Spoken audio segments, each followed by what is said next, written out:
Hey everyone, hope you're doing great. We're reading the Bible, and it's the Jehovah's Witness version, okay? And we are in Numbers 4, starting on verse 31. And this is their obligation, their load, according to all their service in the tent of meeting, the panel frames of the tabernacle, and its bars, and its pillars, and its socket pedestals, and the pillars of the courtyard round about, and their socket pedestals, and their tent pins, and their tent cords, together with all their equipment and all their service. And by their names you will assign the equipment for which they are obligated as their load. Wow, so it's your equipment which you're obligated as your load. Interesting. This is the service of the families of the sons of Merari, according to all their service in the tent of meeting, under the hand of Ithamar, the sons of Aaron the priest. And Moses and Aaron and the chieftains of the assembly proceeded to register the sons of the Kohathites, by their families and by the house of their fathers, from 30 years old upward to 50 years, all who entered into the service group for the service in the tent of meeting.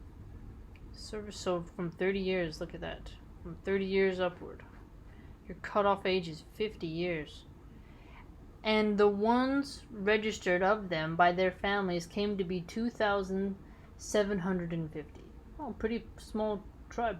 These are registered ones of the families of the Kohathites, all those serving in the tent of meeting, whom Moses and Aaron registered at the order of Jehovah by means of Moses.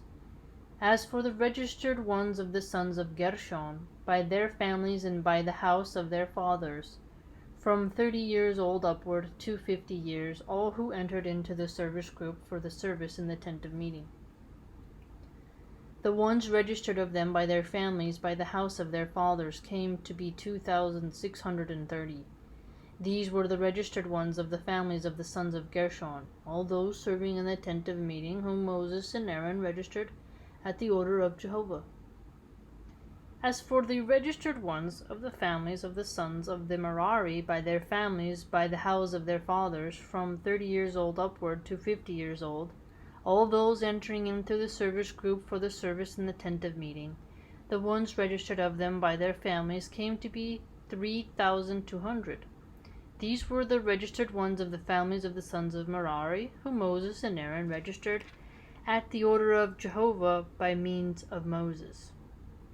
All the registered ones whom Moses and Aaron and the chieftains of Israel registered as Levites by their families, and by the house of their fathers, from 30 years old upward to 50 years old, all those coming to render the laborious service, and the service of carrying loads in the tent of meeting. Their registered ones came to be 8,580. At the order, wait, how much? Oh, 8,000. For a second I thought it said 80,000. I was like, what? Registered by the means of Moses, each one according to his service and his load. And they were registered just as Jehovah had commanded Moses. 5. And Jehovah spoke further to Moses, saying, Command the sons of Israel that they send out to the camp every leprous person, and everyone having a running discharge, and everyone unclean by a deceased soul. Unclean by a deceased soul. What do they mean, like a dead soul or someone who's dead? Whether a male or a female, you should send them out. You should send them outside the camp, that they may not contaminate the camps of those in the midst of whom I am tabernacling. Okay, so they send them out so they can't contaminate tabernacling. And the sons of Israel proceeded to do so, even to send them outside the camp, just as Jehovah had spoken to Moses, so the sons of Israel did. And Jehovah continued speaking to Moses, saying, Speak to the sons of Israel. As for a man or a woman, in case they do any of all the sins of mankind in committing an act of unfaithfulness against Jehovah, that soul has also become guilty.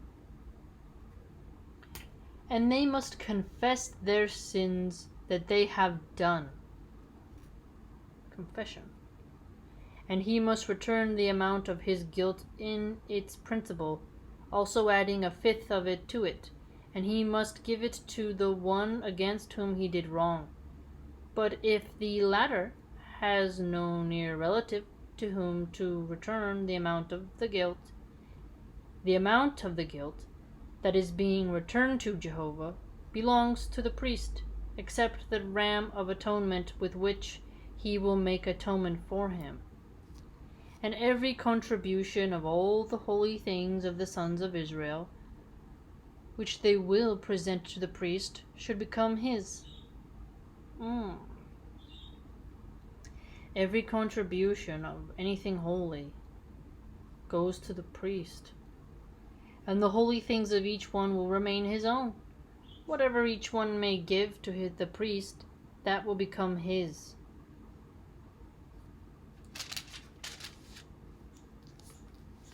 And Jehovah went on to speak to Moses, saying, Speak to the sons of Israel, and you must say to them, in case any man's wife turns aside in that she does commit an act of unfaithfulness against him, and another man actually lies down with her and has an emission of semen,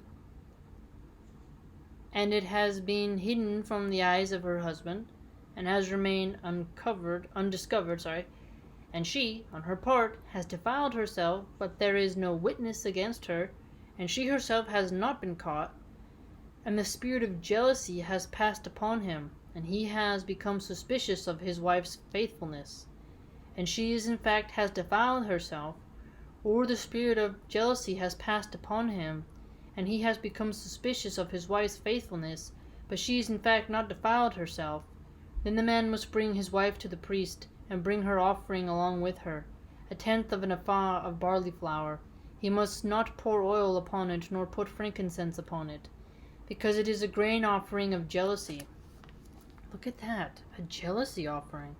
A memorial grain offering bringing error to remembrance. Quite interesting, the detail here about that.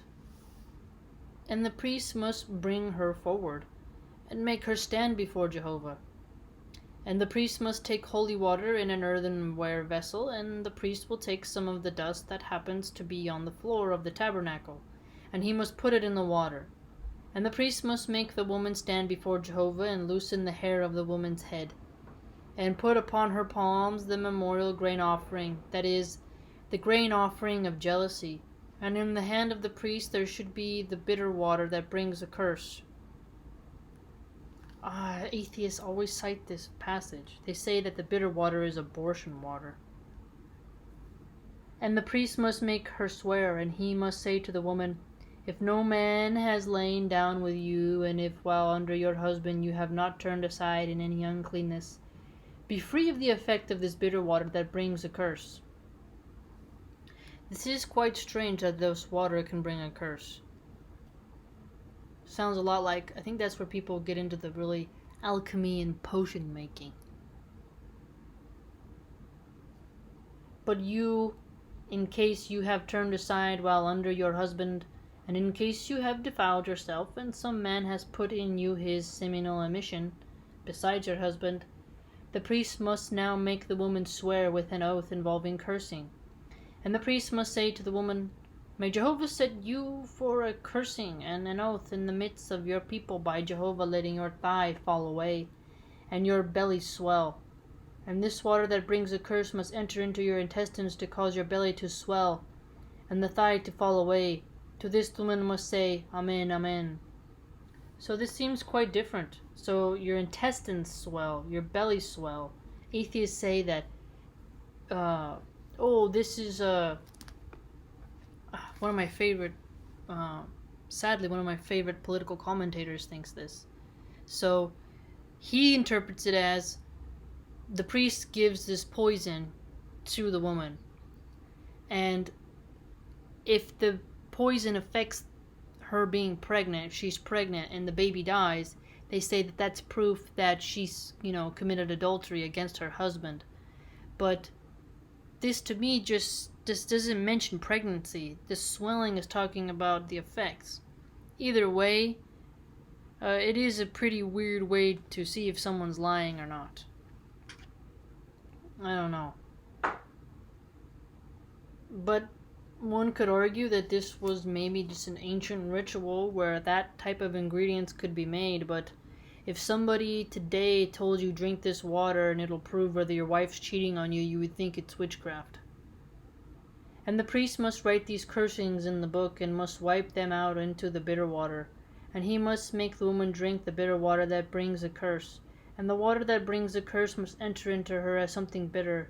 And the priest must take the grain offering of jealousy from the woman's hand and wave the grain offering to fro before Jehovah. And he must bring it near the altar. And the priest must grasp some of the grain offering as a remembrancer of it and must make a smoke upon the altar. And afterward he will make the woman drink the water. When he has made her drink the water, it must also occur that if she has defiled herself and that she committed an act of unfaithfulness toward her husband, the water that brings a curse must then enter into her as something bitter, and her belly must swell, and her thigh must fall away, and the woman must become a cursing in among her people. Also, many atheists have argued a corrupt priest could easily make it so that every woman swells when they take it, right? And that's not a fair way to judge a woman if she's cheated or not. She could have an allergic reaction to this water, you know? I don't know.